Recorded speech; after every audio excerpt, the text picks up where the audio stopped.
that I had to leave the fight and leave all those guys there to finish it without me. Everything that the medal is around involves the people I was with, not me. I have the highest respect for the medal and the people who wear it, but I would just as soon die as take credit. I'm the one that gets to talk about what happened. I get all the glory. There's 3 grieving mothers whose sons were every bit as brave. And had they not been there, I wouldn't be here. We call ourselves recipients, and people call us winners. And you see, we're not winners because we weren't in a competition for trying to win anything. We happen to be recognized by our fellow men, and so we wear this medal to honor the guys who really paid the supreme sacrifice, because we are here today because of them. In the crucible of combat, one of the most important things you learn is the value of expending energy for somebody else. That it isn't all about you, it's about all of us together.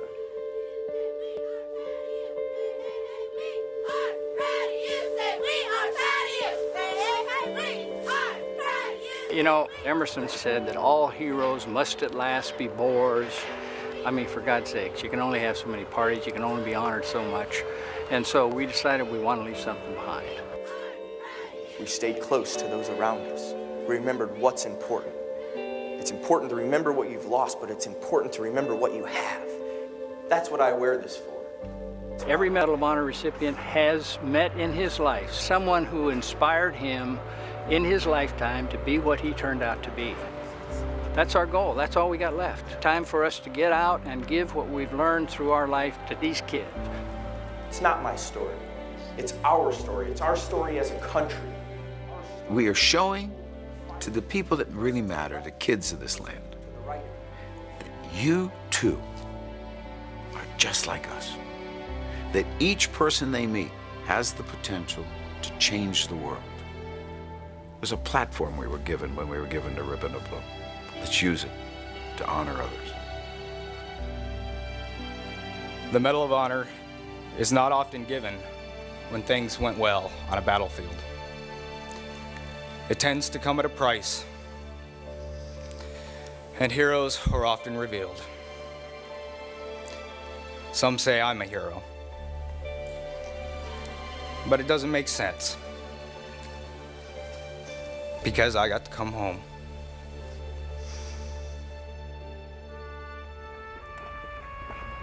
There's a verse in the Psalms that says that man that is in honor and understands not is like a beast that perishes.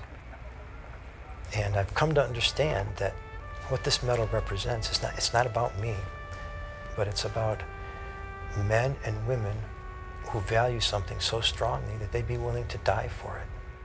And they'd be willing to defend our country for it. And so they put on the uniform. When I think about the Medal of Honor, I realize that I'm wearing this medal for the 400 and some people that died in those 4 days. They got this medal. I was selected to wear it for them.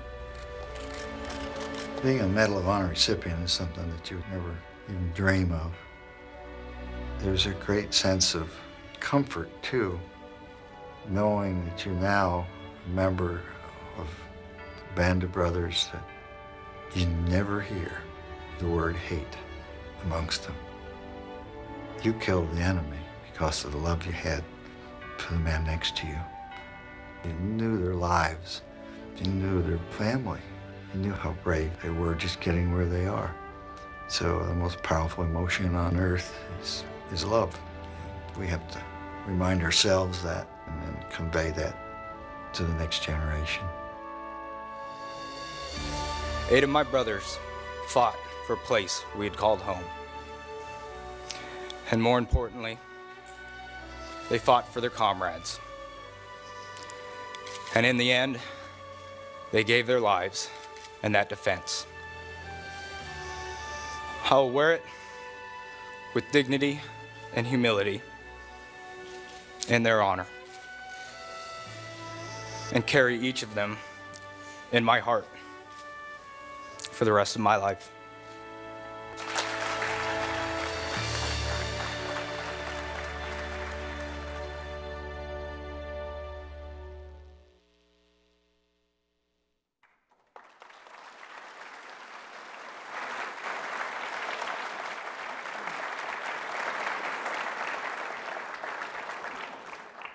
Good morning and welcome to the 2019 Medal of Honor Forum, hosted by the Ronald Reagan Presidential Foundation and Institute in partnership with the Congressional Medal of Honor Foundation.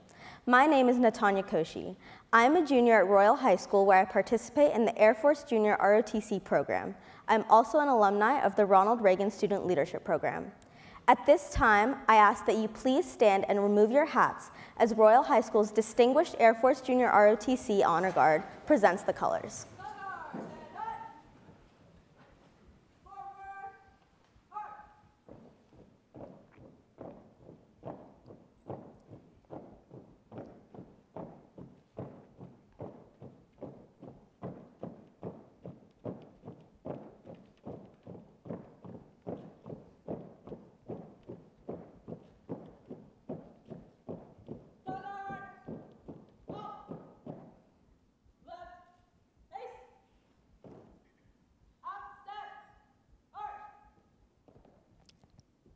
To honor our troops at home and abroad, please join me in the Pledge of Allegiance. Place your right hand over your heart. Ready, begin. I pledge allegiance to the flag of the United States of America and to the republic for which it stands, one nation, under God, indivisible, with liberty and justice for all.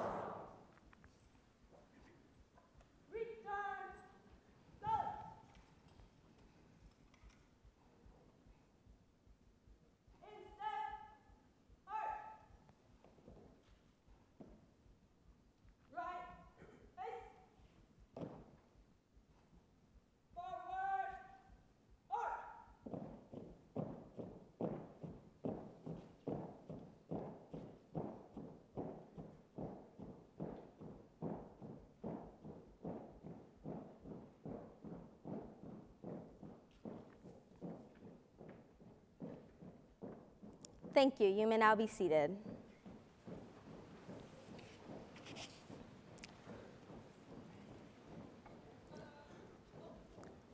We are gathered here today to honor the Medal of Honor recipients and hear their stories of courage and sacrifice.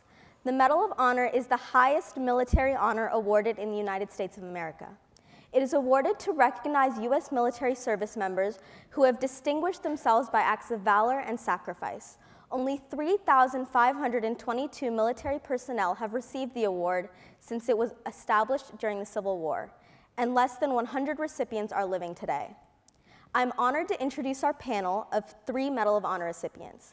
They have exemplified their commitment and pledge to serve our nation and are here to share their stories of sacrifice. Our first panelist is U.S. Army Sergeant First Class Sammy Davis.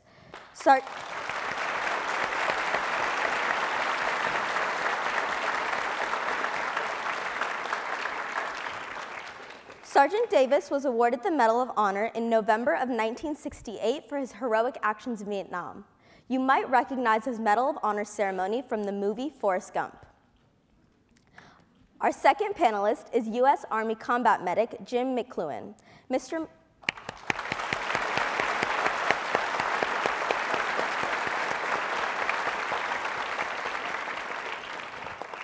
McCluen was awarded the Medal of Honor in July of 2017, nearly 50 years after he was credited for saving the lives of 10 members of his company during a battle at the attack of Nui Yon Hill. Our third panelist is U.S. Army Corporal Hiroshi Miyamura.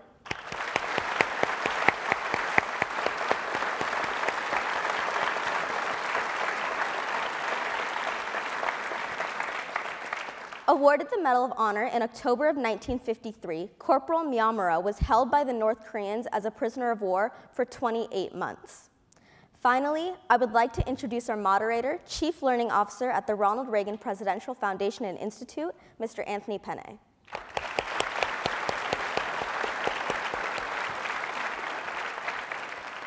All 3 of our panelists are former Army soldiers, so I wanted to share the Army core values. They are loyalty, duty, respect, selfless service, honor, integrity, and personal courage. Army soldiers live by these values in everything they do, whether they're serving their country as a soldier or as a common citizen, and each one of us should strive to incorporate these values in our everyday lives. Our panelists will share their stories of courage and sacrifice, exploring themes such as patriotism, citizenship, and integrity. They're true heroes who have risked everything for our nation, and I'm honored to hear their stories. Without further ado, please welcome Mr. Anthony Penne.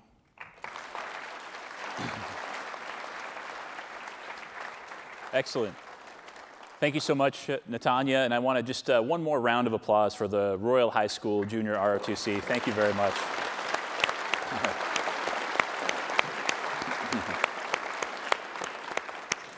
I also just want to take just a brief moment to recognize some of the special guests. First, I want to thank the Medal of Honor Foundation. We've been partnering now for 9 years, and we're trying to add up how many students have had a chance to meet a Medal of Honor recipient as a result of this partnership, and we're pretty sure it's somewhere between 10 and 15,000 students over the years. So I want to thank them for their many years of partnership.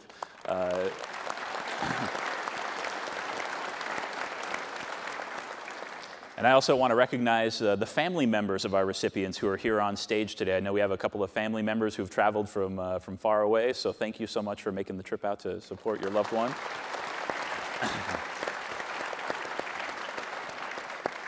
And last but not least, are there any veterans? If there are any veterans who are in the audience, can you please stand just so we can say thank you for your service?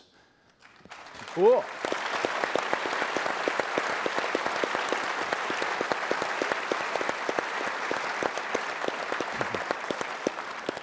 Well, thank you very much. So I want to start off today's conversation. We're here talking about the Medal of Honor. And the students know you and have been introduced to you and have seen your videos and know a little bit about the acts that make you recipients of the Medal of Honor. But what I'd like to start off by is helping connect the students. You weren't always a Medal of Honor recipient. You weren't always a soldier. At one point, you were a kid, just like everybody who's in the audience today.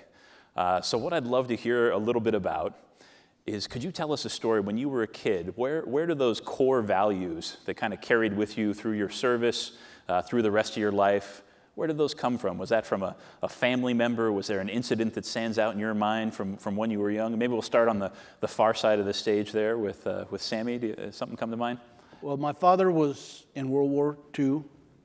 My grandfathers were in World War, excuse me, stage fright, I apologize. My great-grandfather was in the Spanish-American War. Grandfather was in World War I. The other grandfather was in World War II. My dad was in, and my brothers were in Korea and the last part of Korea. So those are the stories that I heard, you know, sitting around the dinner table or sitting on a stump by the creek bank fishing, and they would tell stories. When I graduated from high school, I wanted to serve my country as the men in my family had always done, so I joined right out of high school, went to Vietnam. Okay, excellent. Well, thank you very much. Cool. And what about you, Jim, from when you were a kid? Where did those initial kind of sets of core values come from? Well, I didn't volunteer, first of all. I was drafted right after I got my bachelor's degree, signed a contract to teach school and coach, and they said, no, we would like to give you a vacation in a tropical zone called Vietnam. So I was drafted that summer of 1968. But my grandfather was in World War I, my father in World War II. I had an uncle that was he was in the tail end of World War II and then the Korean War, and I had an Uncle Jack, who's what you call your favorite uncle, and he was in the United States Coast Guard. Cool. And don't ever put the United States Coast Guard last, because they do a lot of things that are very brave and saving lives out there in danger. But I would just like to say to the kids out here in the audience that the time of life that you're going through right now is real important, because all of us sitting on this stage and all of those that wear this medal, our character had already been developed. The things that we did in Vietnam, we can give credit to our parents and our teachers and our coaches and all of those mentors that raised us. Listen to those individuals. Learn from those individuals. They're not telling you they know everything. They're only trying to pass the torch on to you and give you some hints that will build your character. And the Medal of Honor Foundation has a whole program with 6 pillars. And we all of those that stood up, they also learned as a child, as a young lady or a young man the things that they should do when they got into the situation that they got into in a war zone. So we need to give credit back to where it needs to be. And of course, all of us, this is not our medal. It belongs to all of those that fought with us. Fact. And you can never do anything alone. Remember that. The guy that scores the most points in a basketball game, somebody has to feed him the ball. The guy that scores the touchdowns or throws the touchdowns, like that young man for Alabama a couple years ago, he threw 4 touchdown passes in the second half, had never started a game before, but he gives credit to his line for blocking and the guy that caught it on the other end. Cool. And the guy that wins the game with the winning score in baseball game, somebody has to hit him home. Know this, in summary, remember your roots, and remember you don't have to go alone. Excellent. Yeah, thank you very much.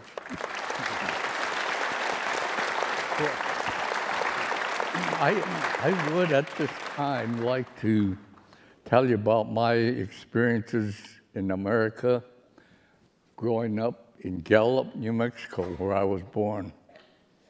My parents came from Japan, from the island of Kyushu in the early and settled in Gallup in the early 1900s.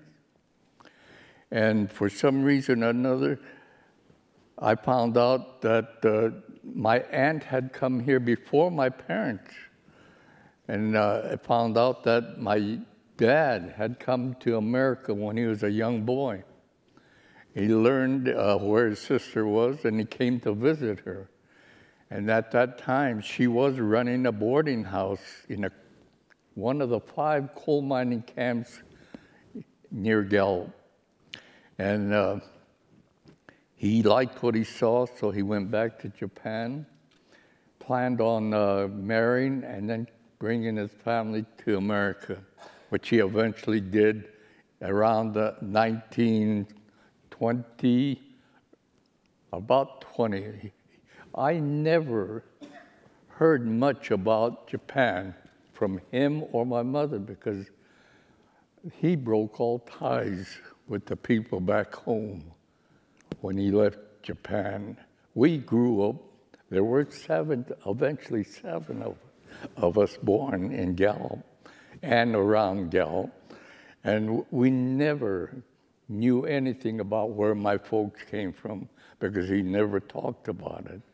What we learned was from relatives that also settled in Gallup, and they would eventually go back and bring back some news to us about relatives. And that's when I found out I had a relative living in Japan.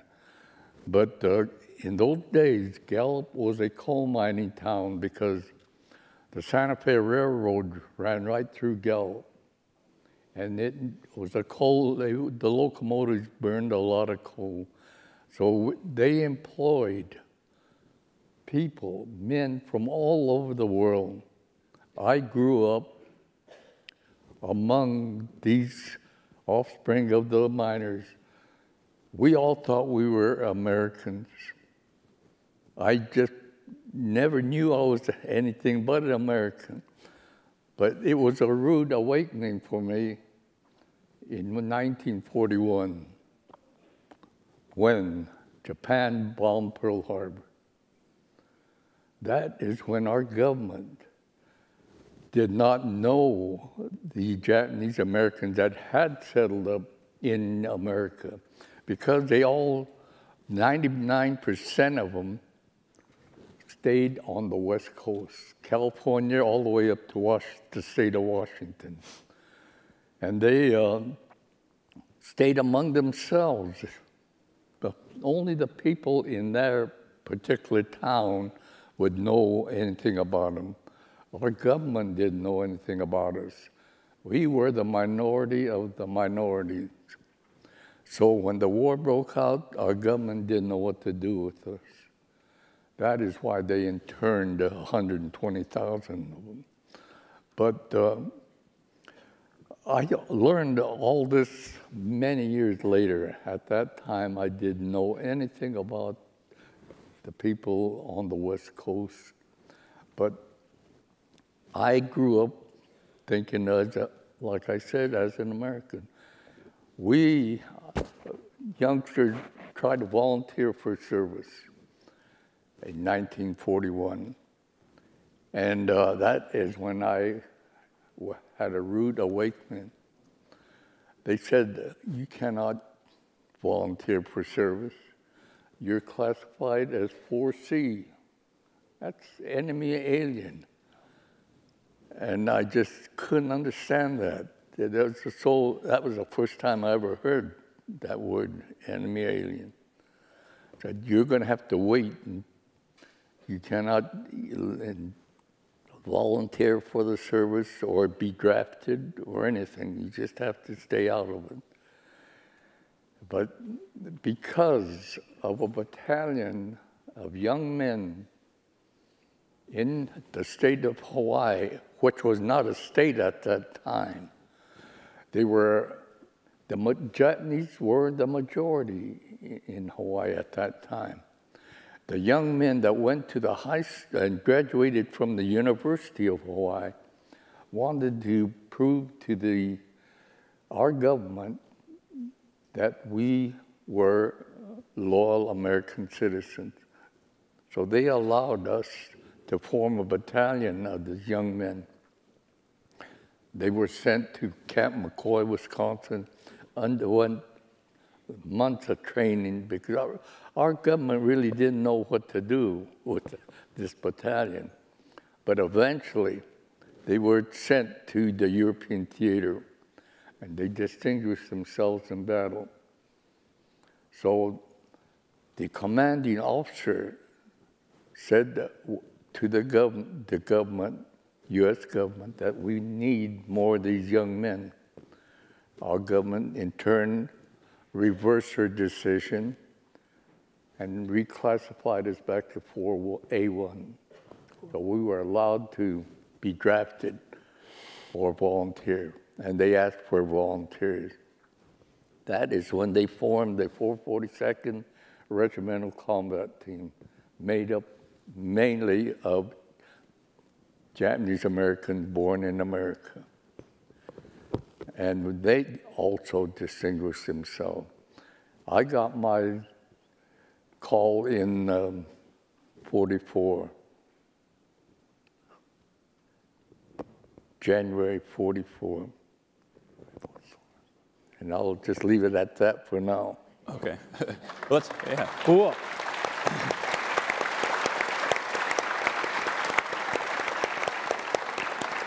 Well, and actually, let me pick up there. You talk about the call, right? And so for each one of you, you talked about a very different call to duty, right? So Sammy, for you, it was a long family history of feeling a sense of duty. Jim, for you, it was a letter in the mail. Hershey, for you, it was, you know, your country said that you were an enemy before kind of embracing you as a soldier. What was it like, and what did that mean to you when you think of all the different, what it means to serve your country? Before you actually kind of went into the service, I mean, what were your conceptions of what it meant to serve your country? Maybe we'll start with Sammy again. I simply wanted to do what my father, grandfathers, great-grandfathers had done before me, because that's what they always spoke about, was how we had served to keep America free, and it was my turn. I simply went and did my turn. Life is good. And for the students who are in the audience, so I think one of the things we know that, I mean, it's 1% or less of Americans who end up serving their country in the way that you have served, right, through military service. So for students who think about how could I serve my community, my country, what thoughts might you have for that? I encourage joining the military. Doesn't have to be Army. It could be any of the services. You learn so much. I thought I knew pretty much. I was 19 when I went to Vietnam, and I thought I knew all about life and everything. In getting there and meeting the people, the Vietnamese people, and serving with my brothers from all over America, I learned so much. I am not a brave man. I'm 72 years old and I'm still scared of the dark. The reason I did what I did for my brothers was because I loved them. It was all about love. It wasn't about hating my enemy. It wasn't about being big, bad, and brave. It was because when I seen them across the river, I knew I had to go get them because I knew in my heart they would come get me. How could I not get up out of my foxhole and go get them? And the one above gave me the strength to do that. Cool.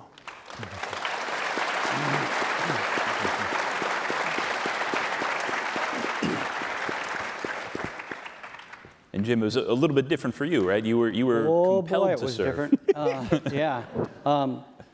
Well, I was pretty much committed to becoming a teacher. I paid for all of my college education.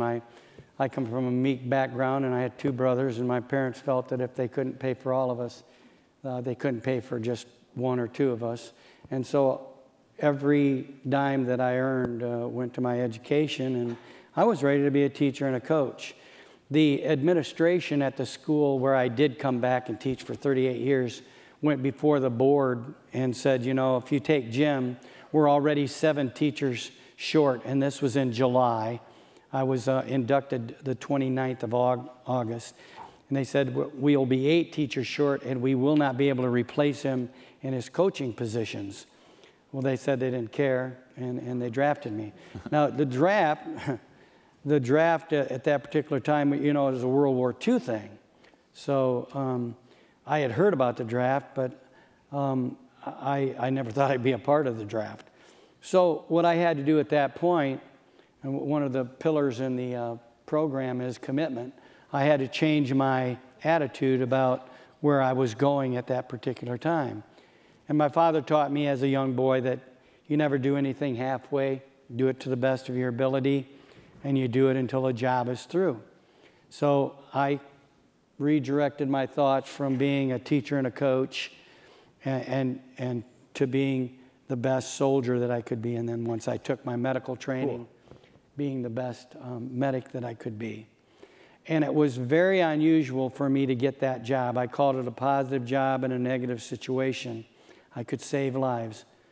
But in training to become a coach, I had taken kinesiology, physiology, anatomy, first aid, advanced first aid, strapping, and taping. And I think that's why I was directed into the combat medic field. And what an honor it was. I was not a hero. I simply was doing my job. The job as a medic was a very dangerous job. And my father kept talking in my ear, don't do it halfway. Do it to the best of your ability, and do it until, hopefully, you come home. Cool.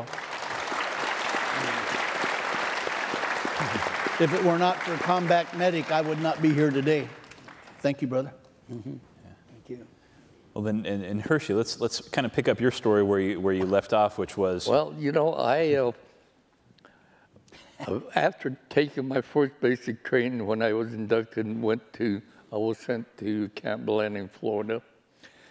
There would just be 2 companies of us, young Nisei was the second generation of Japanese born in America.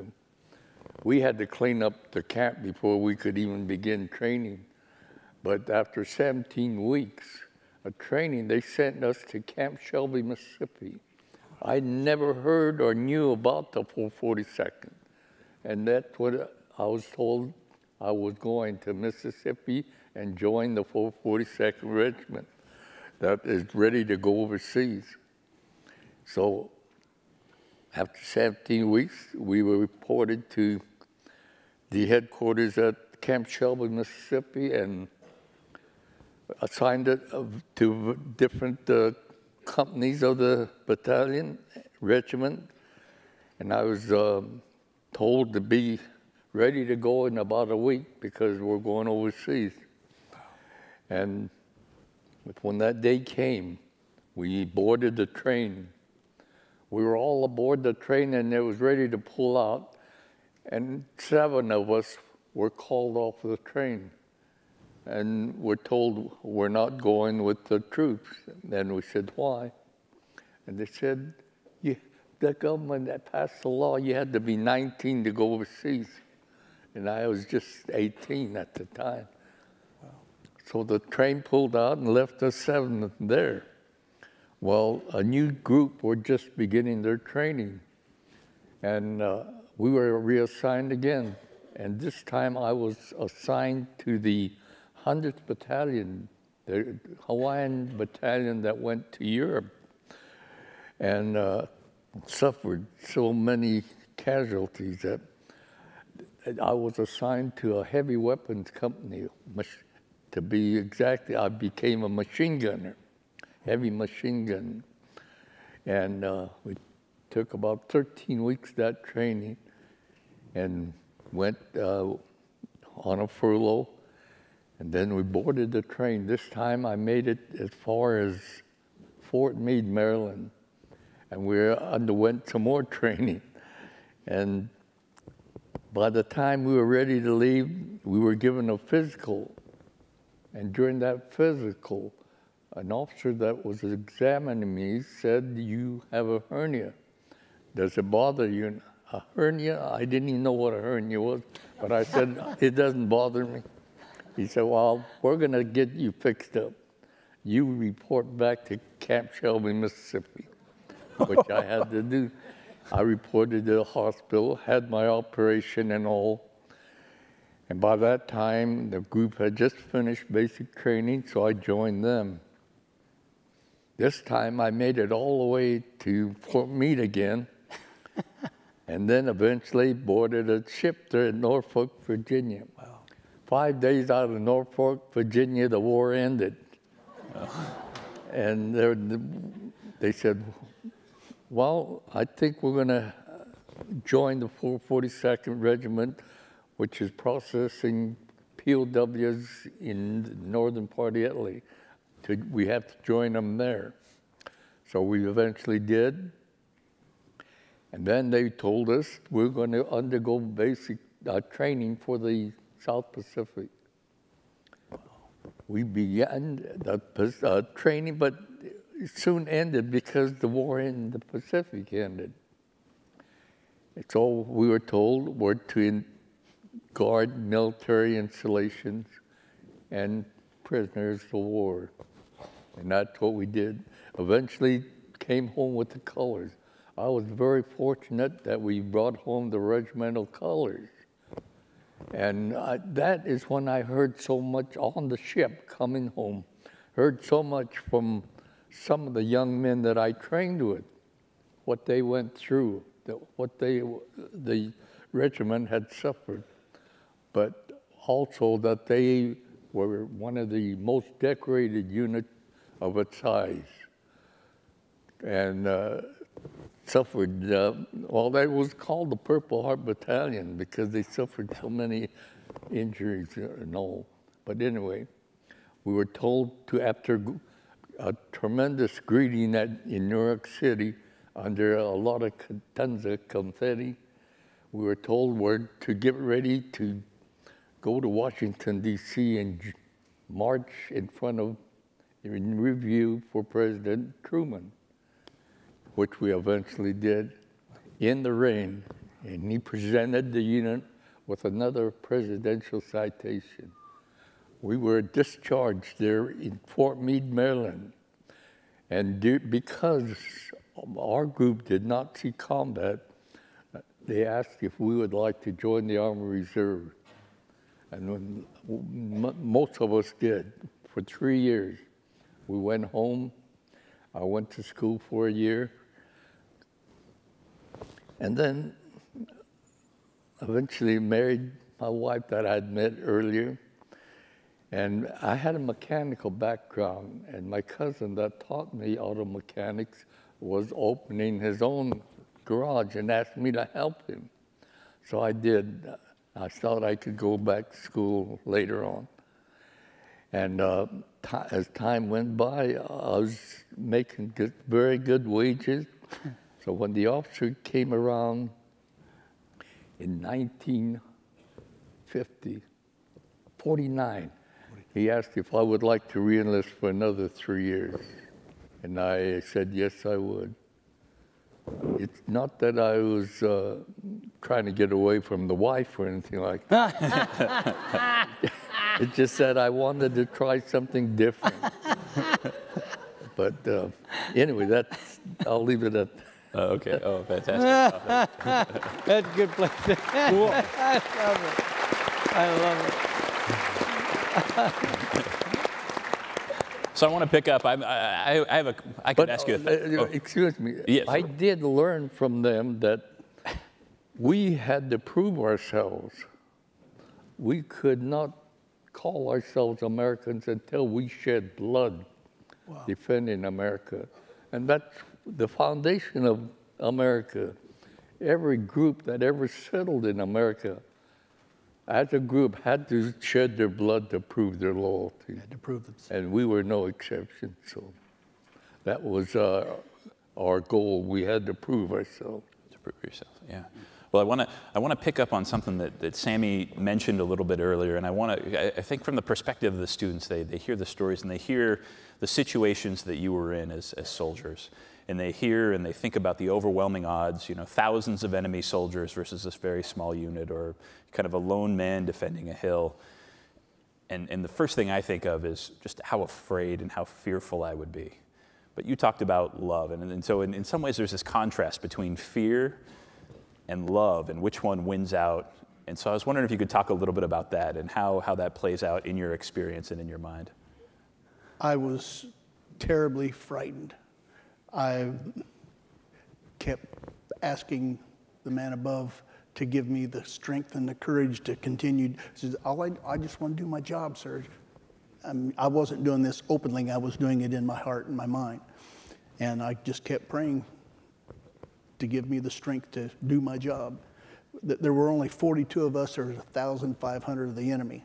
And I knew if any one of us did not do our job, that the chance of all of us surviving was much less. So I just kept asking the one above to give me the strength and the courage. And that's still my prayer every day, still today. And he's still letting me do my job. My job isn't done yet. Excellent. Oh, thank you. Thank cool. you.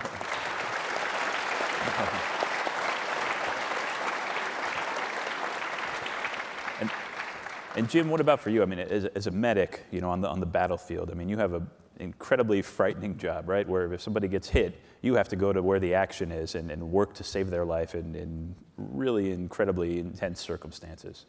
So how did that play out for you? Anybody that tells you they're not frightened under those kind of situations are either crazy or they're lying. Stay away from them. Stay away from them. They will not save your life. There are a couple of things that I'm very grateful for growing up. One was that I was an athlete, and the other was that I had so many people that mentored me along the way. But as a high school and college football player, I played 4 years of college football. I wrestled for 4 years. Those two sports gave me the mental discipline that I needed to focus on what it was that I had to do during my job. When they called for a medic, Hershey, I never asked, when they called for a medic, I never asked them what nationality they were. I never asked them what religion they were. Cool. I didn't ask them the color of their skin. I simply went to them because they were my brothers. And there is no group that will get any closer than brothers in arms. That's a fact. I can tell you that's a fact. These gentlemen will tell you the same thing. We would do anything for each other, including giving them up our lives. So when I was called, because we knew that you would do it for me, how could I not do it for you? Absolutely. And two of the best men in my unit that protected me during that battle were machine gunners like Hershey. And one of them said to me, I think this is very important to make out. I don't think we could make any of you understand what we've been through. And I have this one machine gunner that now has turned around and understood a little something because of the example that I had given to him. I finally got tired of him saying, Doc, they don't understand what we've been through. Nobody understands what we've been through. And I said, hey, Joe, what's it like to have a baby? He said, what? I said, what's it like to have a baby?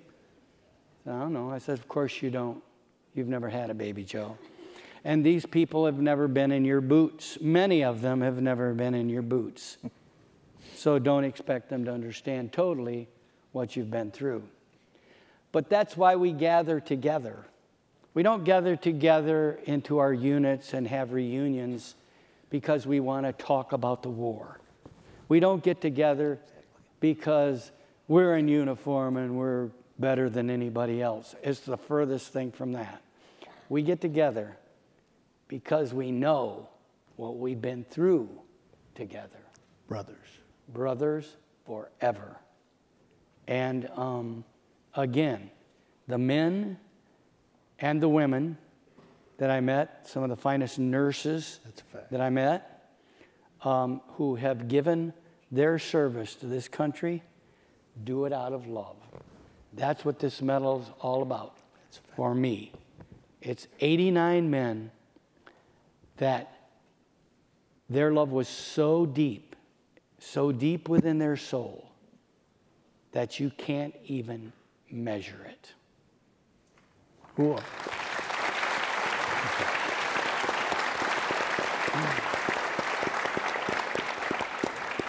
And so, and Hershey, the same question to you. I mean, you went to fight for a country that had originally called you an enemy. Where did that love come from for you? That's why I joined the reserve again for another 3 years. I felt I was still in good enough shape to go to the back into the service if I was needed. And that's why I joined the reserve again. Well, nobody in our country expected that event to happen in June of 1950. Did anyone here know what happened in June of 1950? Yeah, I turned 4. What's that? That's when North Korea invaded South Korea. We just finished World War II, the biggest war we ever had been in, just 5 years ago. And here, this country invades our friends in South Korea. Because at the end of World War II, South Korea was won.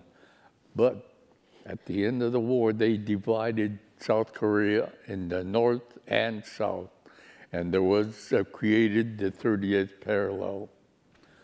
Well, our government did not feel that any threat from the North Korean prior to June of 1950.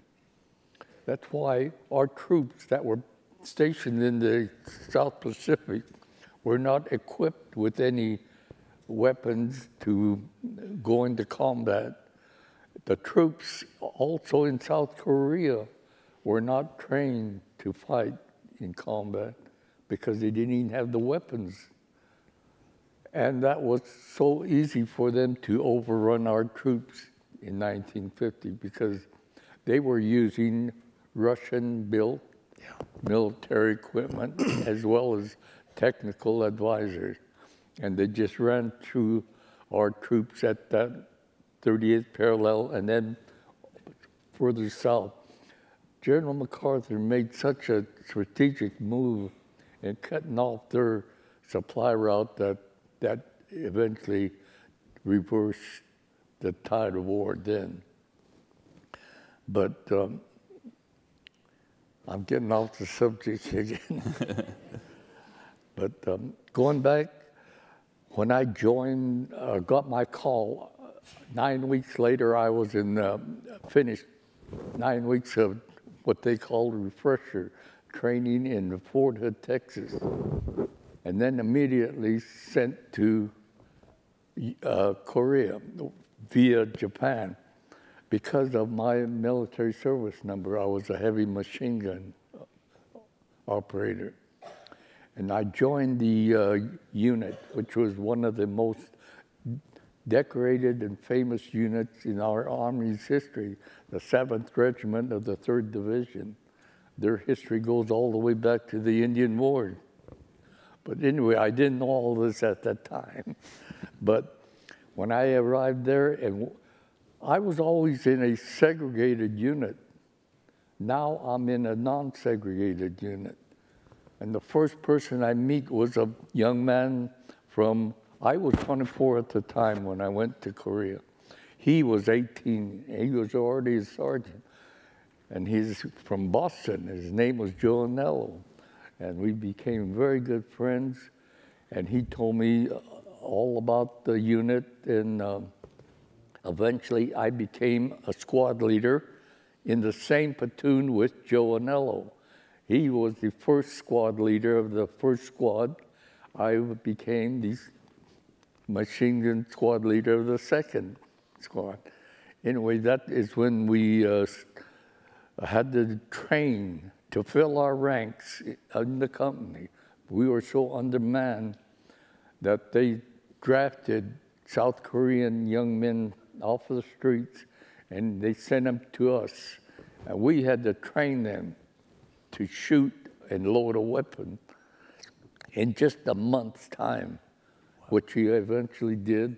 We boarded a ship at the Yokohama, Japan, and landed in Wonsan, North Korea, under very light fire. But what got our attention was the cold weather.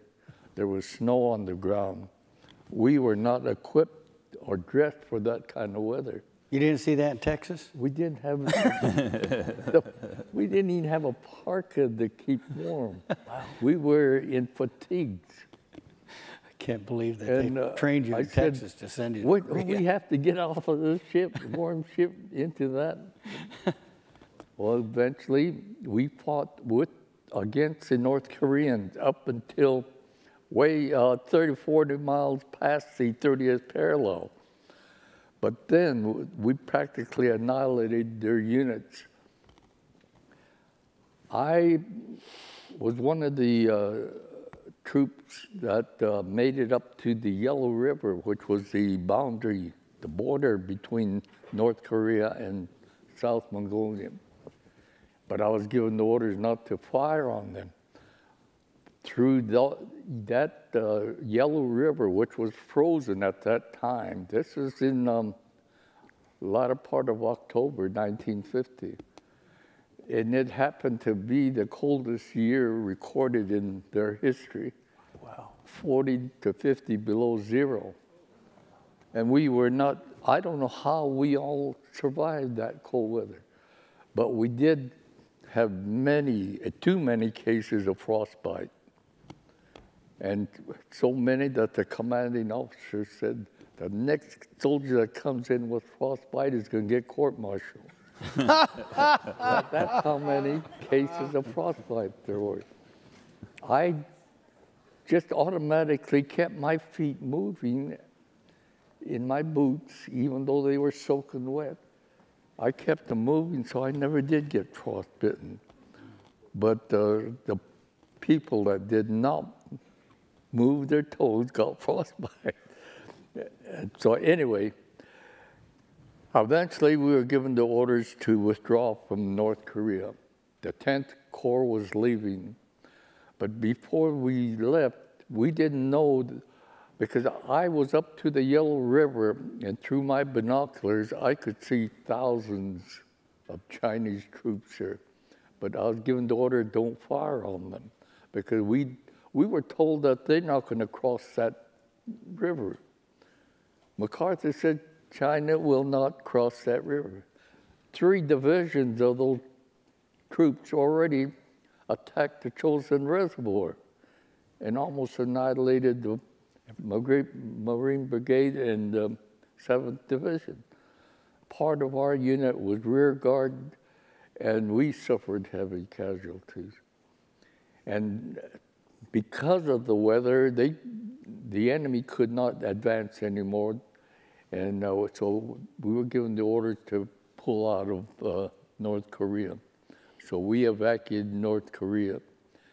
hundreds of ships were in the harbor. We loaded them all, and 100,000 of North Koreans that wanted to leave North Korea. And then we sailed to the southern port of South Korea, and ended up at the port of Busan. Immediately boarded trucks, new equipment, made our way back up north again. It was a seesaw battle for so many weeks. And when we finally got back north of the capital of South Korea, we were told to dig in. The North Koreans or the Chinese army was getting ready for a spring offensive. So eventually we were pulled back south of this Imjin River, and I was told to dig in there.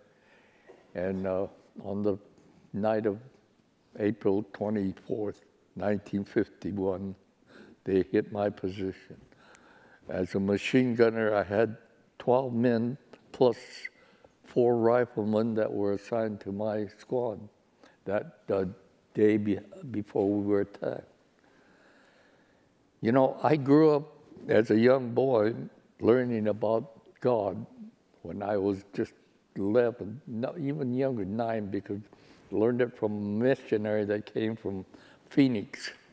It was a Methodist church. And she taught me all about God. But when my mother left us, when she was only 37, I kind of felt and kind of turned my back on God for a while. After I learned that things happen for a reason, I eventually realized that it was meant to be that way. And that's something I'm going to talk about later, but I asked for guidance that night.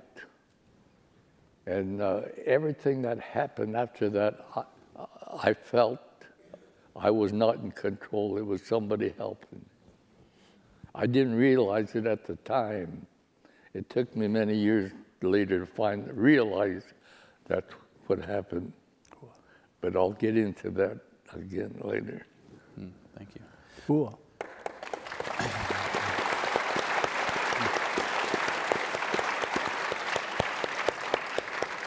I could ask 1,000 more questions, but I'm guessing our students in the audience probably have some questions. So here's what I'll ask you to do. If you have a question for one of our recipients, we're going to want to get to as many student questions as we possibly can. So what I'll ask you to do, if you have a question, please raise your hand and direct it towards one of our recipients, and then we'll get through a couple that way. So if you have a question, raise your hand. We got folks with microphones walking around, and as looks like we might have one over here. We have a couple hands over there. For Sammy Davis. So we'll start. Earlier you had mentioned that there were so many stories that from your family that had inspired you. And I was wondering which story really sent you out there. Yeah. Could you repeat which recipient was that for? Sammy Davis, I believe. Oh, okay, Sammy Davis, yeah. What was your question again, ma'am? Earlier you mentioned that you had family and that they had told you stories on the dinner table, and I wanted to know what one of the stories was, one that really hit you in your heart or something. As I remember it, it was always all the stories. They didn't talk about combat. They talked about the brotherly love that they felt. And they didn't say it exactly, you know, they were males, so they weren't. But that's years later, and looking back, even great-grandpa in World War I and the other grandpa in the Spanish-American War, they talked about those that they served with and the depth of the love that they had for those men. And that's what transpired. That's what was left in my heart. And that's what I carried with me to Vietnam, was not necessarily the stories about the combat, you know, the throwing the hand grenades and shooting all that. It was how they felt in their heart with those that they served with. And that's what's still in my heart today. It's still there. It still is what motivates me for you, because we're not going to be here forever. You're the ones that's going to be taking over our nation. And that's what we want, is for you to stand up for what you believe is right in your heart. And that's love.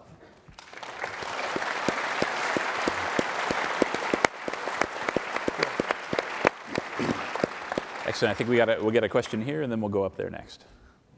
Hello, my name is Brandon French. I'm from Lawrence, and my question is for Mr. Hershey. So how do you cope when you got out the Army, like with society? Okay, and that was for Hershey? Okay, so he asked, what was it like when after you left the Army, you came back, how was it like kind of reintegrating to society? Well, it was much easier for me, but I want to tell you that when I received that telegram from Washington to report to the White House on October 27th, 1953, to be presented the Medal of Honor from President Eisenhower, I was in shock. Because when I was in the European theater, General Eisenhower at that time, 5-star, was the supreme commander of all the forces that fought in Europe. And I felt to receive the Medal of Honor, even though he was the president, I felt such an honor to receive it from him because he was such a high-ranking general. Excellent, thank you. Cool. Okay, so I think our next question is coming from up in the rafters there. First of all, I would like to thank you guys. Oh, sorry. First of all, I would like to thank you guys for serving our country. Thank you, sir. And my question is for Sir James. I would like to ask you, from a young man, what would you give me advice for trying to join Marines? What was the question? So that was for you. So advice for someone who's thinking about joining the Marines. Oh, you should go in the Army. Yeah, you sure? No. Well, first of all, if that's where your heart is, for years and years and years, I've told students that they should do something that they really love, something that fits their talent, that fits their personality, that fits their character. And I would always present the scenario that what would you do if you were given the day off? What kind of a thing would you do? Well, whatever that is, that's what you should avenue yourself into. If that's what's in your heart, and if that's something that you feel you need to do, that's your choice. I never told a young man, I coached many young men, and I never told them what school to go to. I didn't want them looking in the mirror in 2 years and saying, why did Mr. McLuhan tell me to come to this school? I don't really like it here. So I'm going to tell you that you better be ready, because it's not going to be all fun and joy. But young man, you look to me like you could serve our country, and I'm sure there's many Marines out there who'd like to pass the torch to you. So good luck to you, and if you do that, all of the branches are very, very important. So good luck to you, and thanks for thinking about it.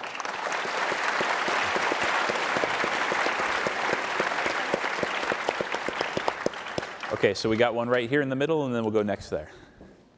Hi, my name is Sophia, and I'm from Topaz Preparatory Academy. And my question is, what was your age when you got the Medal of Honor? Okay, so we can go down the line for this one. So how old were you when you received the medal? 22 years old when I actually received it. I earned it 17 days after my 21st birthday. How old was I? And received it 1 year and 1 day later. 1 year, 1 day? Okay. I was 563 years old. My second life. I was 71 when I received it. I'll be 73 in April. Cool.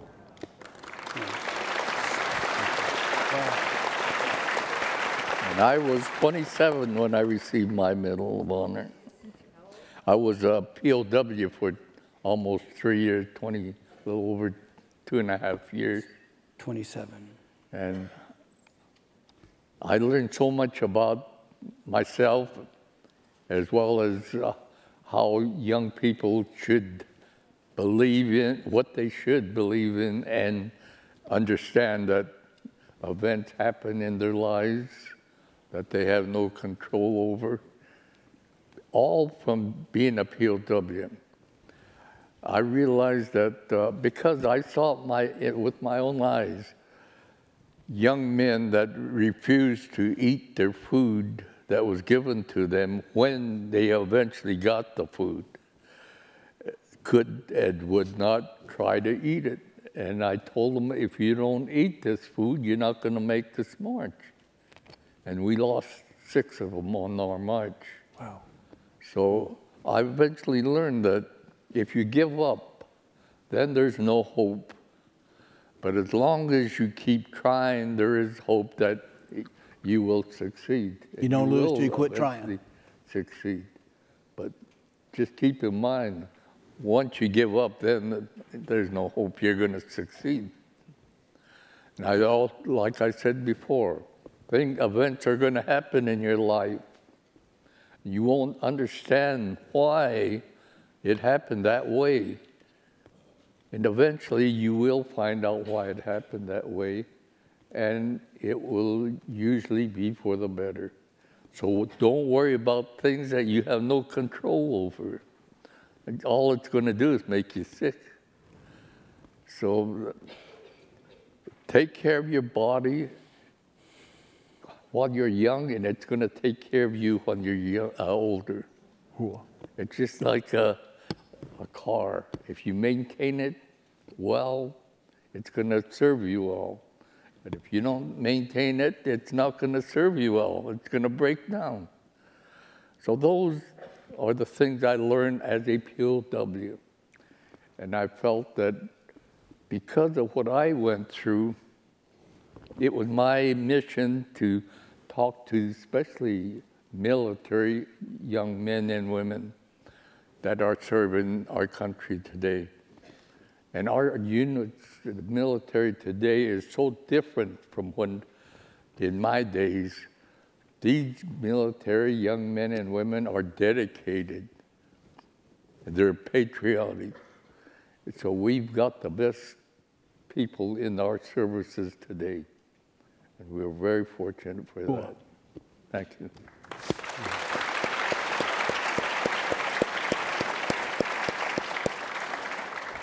And go ahead, sir. Hi, my name's Adwit. I'm a 9th grader at Troy High School, and my question was for Mr. McLuhan.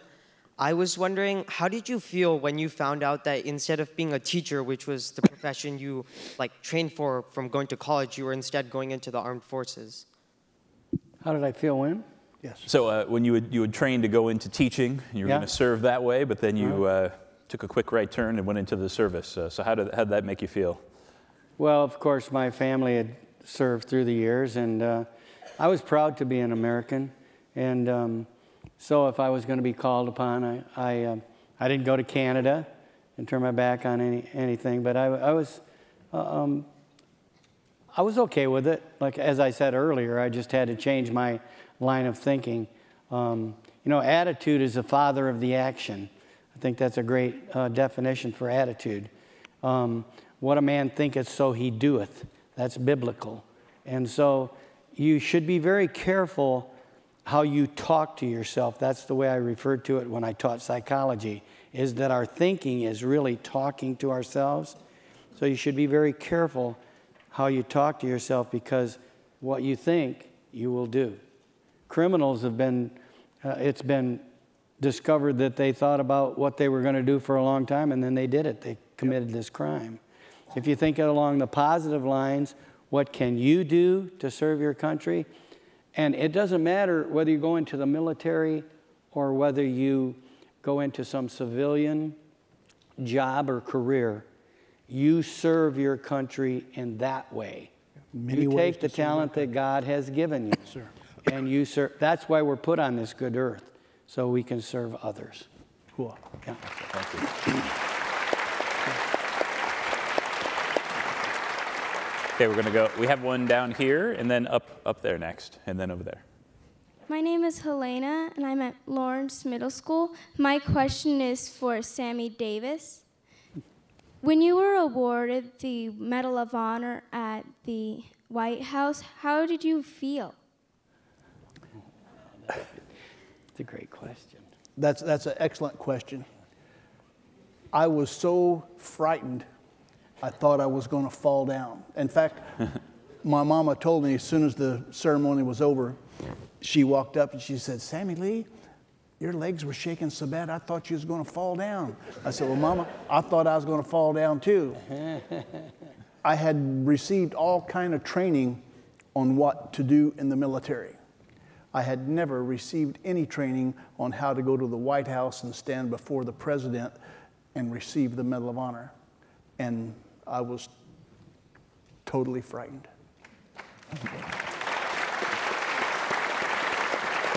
President Johnson obviously seen what was happening, and immediately after the ceremony, he took all 5 of us recipients into the little back room, and he talked to us and made us feel much better. And Johnson was an awesome man.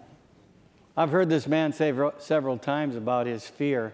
I'm reading his book right now, and he didn't tell me to do this as an advertisement. This man is a brave man. This man is a brave man. Buy his book. Well, thank you, brother. Well, the name of the book is You Don't Lose Till You Quit Trying. And that's the lessons that I learned in Vietnam, that no matter what you're faced with, you truly don't lose till you quit trying. And that's why I decided to name my book after that. Excellent. Our next question is coming from up there. I have a question for Mr. Hiroshi. Why did you want to keep trying to get into the Army when they basically told you no? Did you hear that? So the question was for you. I didn't hear a word she said. So she asked, why was it so important for you to keep trying to get into the Army despite the obstacles, when they first told you that you weren't welcome? Well, I just felt it was my duty. I had to prove my loyalty. I always took everything for granted when I was growing up. And I found out I can't take everything for granted. I have to prove myself. And that's what I tried to do. Yeah, good for you. Simple as that.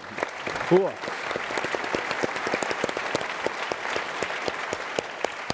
Our next question is coming from up here. Hello, my name is George Boizo. I am from Vista Real Charter School from Oxnard, California. My question is to all of you. Overall, for someone of my age and anybody else, what would be the best military branch to join? Would be the what? Okay. Well, I wonder what the answer is going to be. We've got 3 guys from the Army here. He's asking which is the best branch of the military to join. It depends on what job you want to do. If you enjoy working with and around water, that's obvious. You join the Navy or the Marine Corps. Coast Guard. Coast Guard, definitely. If you enjoy Army things, join the Army, Air Force, flying the planes and all the thing that has to do with it. It just depends what's in your heart and what you want to do, and then do your best to be the very best at what you do. I just read an article out of the Army Journal, or the Army Magazine, for this month, and they're changing their avenue of recruiting. And one of the big things that is available to you, of course, we're all patriots, okay? We all love the country that we live in. But now they're going at the angle that, okay, well, what kind of education can I get? What kind of profession can I learn in the service? What kinds of things can help me, like health insurance and medical and all of that stuff you have once you go into the military. But just like that student that would ask me what college they should go to play football, I'm going to agree with what Sammy says here. You need to know what you like to do, because you're going to spend at least 4 years probably there, 3 or 4 years. So go in the direction where your love is, the things you love to do, okay? But know this, there's a lot of benefits in the military, and you can come out with some great background to go into a civilian career that goes along with it. Cool. Yeah. Excellent.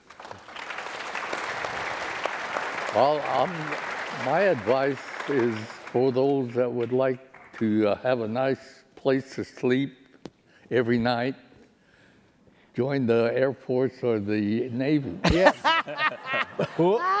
Because I'll tell you, there's no guarantee if you're in the infantry that you're going to find a bed every night. And you're going to be very fortunate to get the proper food. In Korea, we were starving to death. We never got the food that was rationed for us. The Air Force were eating it before it got to you. What's that? The Air Force was eating your food before it got to you. The Air Force is the branch to really join, because all my relatives are in the Air Force. My son's younger daughter, my younger granddaughter went to the Air Force Academy. Cool. My nephew went to the Air Force Academy. And my other nephew became Air Force. My brother was in the Air Force. So wow, awesome. They said that is the place to join, because you've got 3 square meals every day. You had a nice place to sleep every night. So you didn't have to worry about it. It was automatic. Army, you never have that happen. Excellent. Oh, thank you very much. Okay. Let's see. I think we have enough time for 2 more quick questions, so we'll go here and here.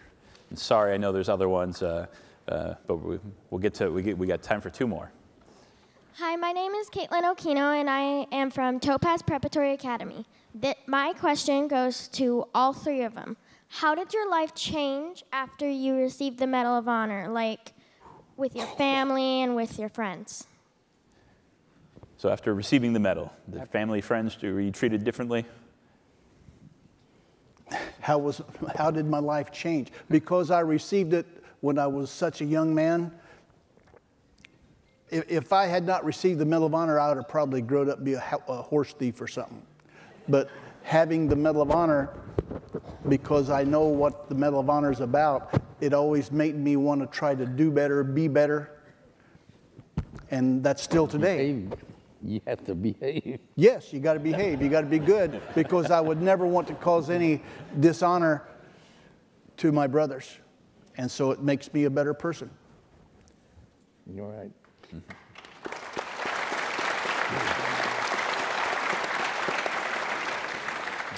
Well, first of all, I'm glad I did not receive the Medal of Honor back when I was 22 and 23 years old, because I probably would have never had an opportunity to be a teacher and a coach, which I dearly loved. Cool. And I was so blessed to be touched by so many people. My life has been touched by some great people who came through my classroom and through my teams. But I cannot believe how busy I am. I thought I was busy as a teacher and a coach, but my wife and I have traveled. I've been on a plane before I had got this medal. I could count on one hand. And I now, for American Airlines, have 100,000 miles in the last 17 months just for the American Airlines. And so maybe if I give a bad speech someplace, they'll quit asking for me. But I call Cherie, stand up, honey. I call my wife, Cherie, stand up, please. This is my calendar girl, so.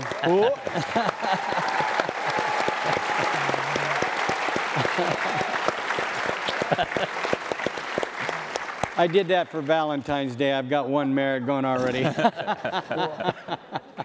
But she gets the calls, and she helps me keep my calendar straight. But we're very busy. There's only 72 of us, as has been mentioned.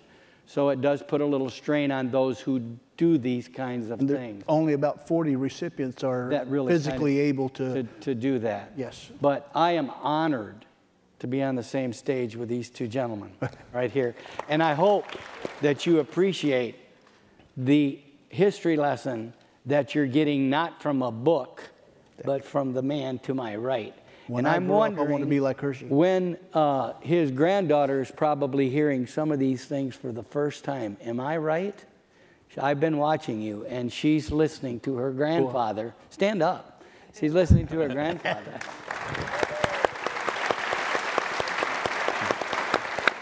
And Mike. And she's getting a lesson also along with you. You are very lucky to be listening to this storybook right here. Cool. Yes.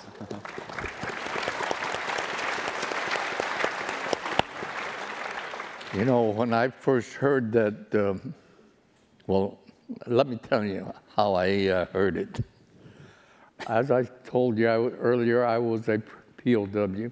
When we were finally released, which the 25 of us together could not believe we were actually back in American hands. But the first thing I saw was that Star-Spangled Banner, the flag of the United States. Wow. It was such a beautiful sight.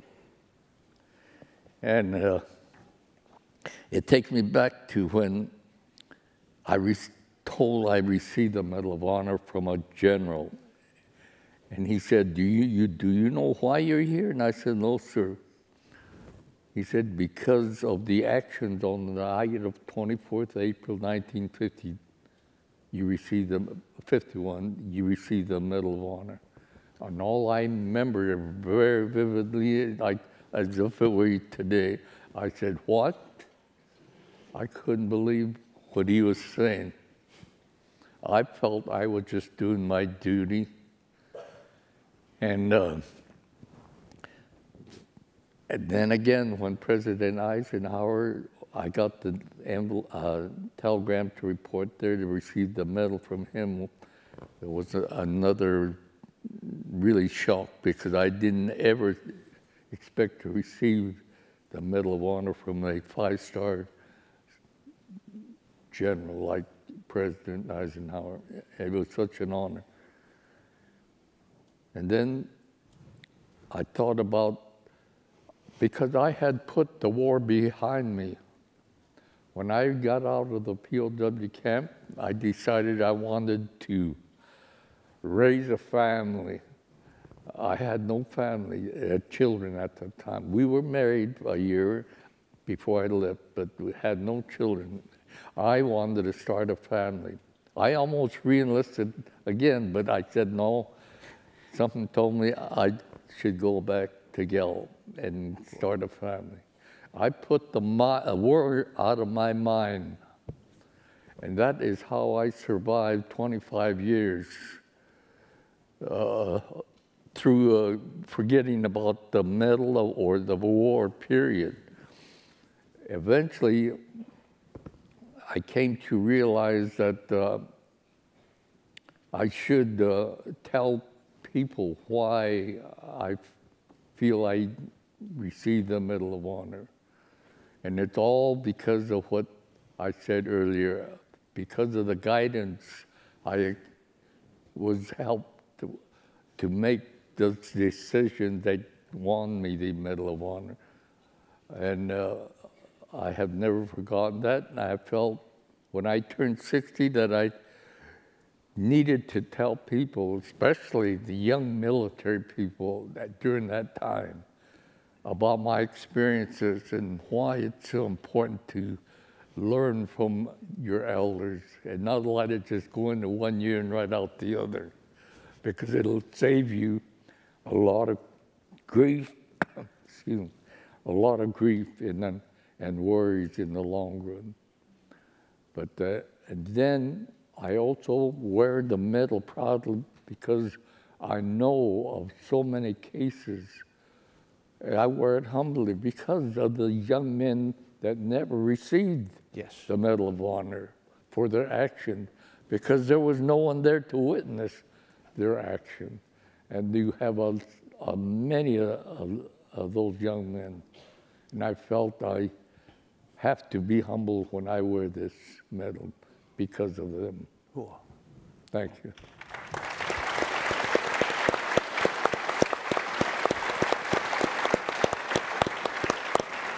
We have our last question. My name's Jeremiah Snell, and I'm a 11th grader at Royal High School. And my question is based off of something McLuhan said earlier, how whenever he was our age, he already figured out who he was as a person and the character he had. So my question for all of you was, what did you learn about yourselves through your time in the service? Through what? Through your time in the service, what did you learn about yourself? And maybe if we can combine that with a closing thought for this audience.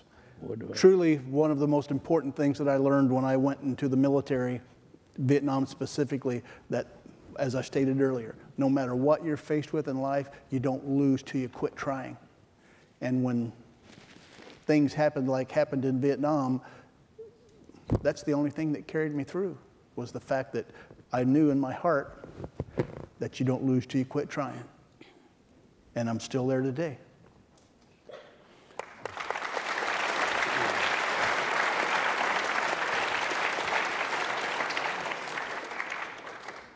My quest when I came back from Vietnam was to help my students and my athletes to be prepared for their Vietnam. Cool. And let me explain that to you. Your Vietnam might be a good friend moving away, failing a class you probably didn't feel you should fail, maybe someone close to you passing away, your parents divorcing, later on in life losing your job, your house burning down. I don't know what your Vietnam was going to be, but somebody had made me strong enough to face what I faced in Vietnam. And I knew I wasn't through facing adversity or challenges. So my job and my quest was to prepare those under my tutelage for their Vietnam, whatever it might be. And I tell you this, you will make it through whatever adversity that you have. I never talked about my military service. My son, who is 48 years old and was 46 at the time that I received it, he's with the Michigan State Police, and he got a call from one of his colleagues. And his colleague said, "Hey, I watched your dad receive the Congressional Medal of Honor today. When did you hear that story?" And he said, "Today." Yep. The same day that you did. I am humbled to wear this Medal of Honor, and there are many others who deserve it. Cool.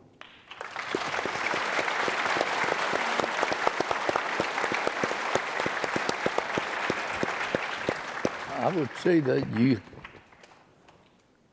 I believe that there is a God. I have faith in God. I ask for guidance and He helped me. So I feel I should be a better person, or at least try to be a better person. And I hope that speaking to the young people, I can reach some of the people and save them a lot of misery. And that's about all I have to say on that.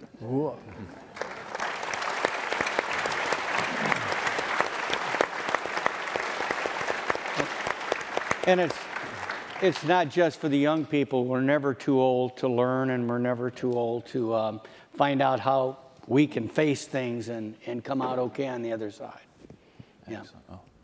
Yeah.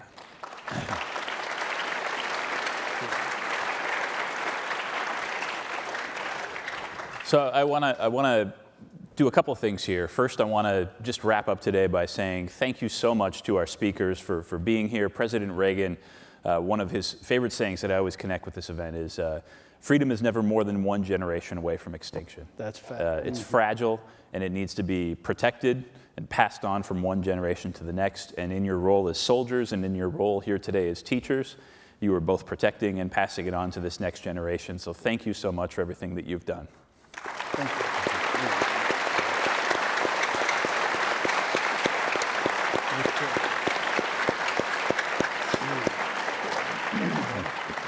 Now next, our recipients are going to be doing a book signing in just a few minutes, but before we do, we need to do something. So the recipients are here because the Medal of Honor Foundation has an amazing character development program. Many of you have seen it, you've seen the videos, and their mission is to preserve the legacy and share the stories of these men and the things that they've done for our country, showing their commitment to things like patriotism and sacrifice and integrity and that sort of thing.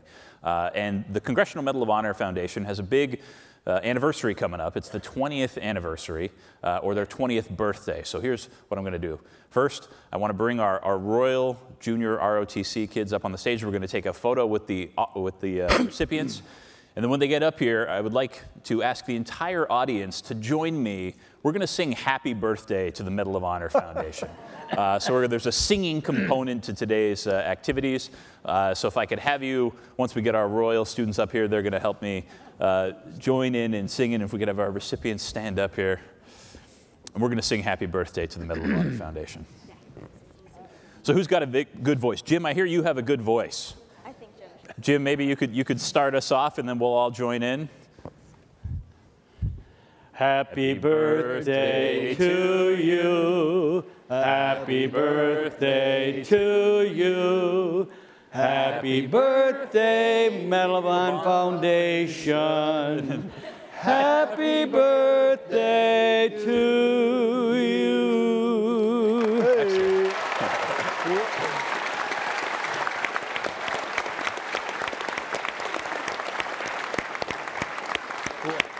So we're going to take a quick photo, but please, one big, giant, final thank you. Thank you so much to our recipients.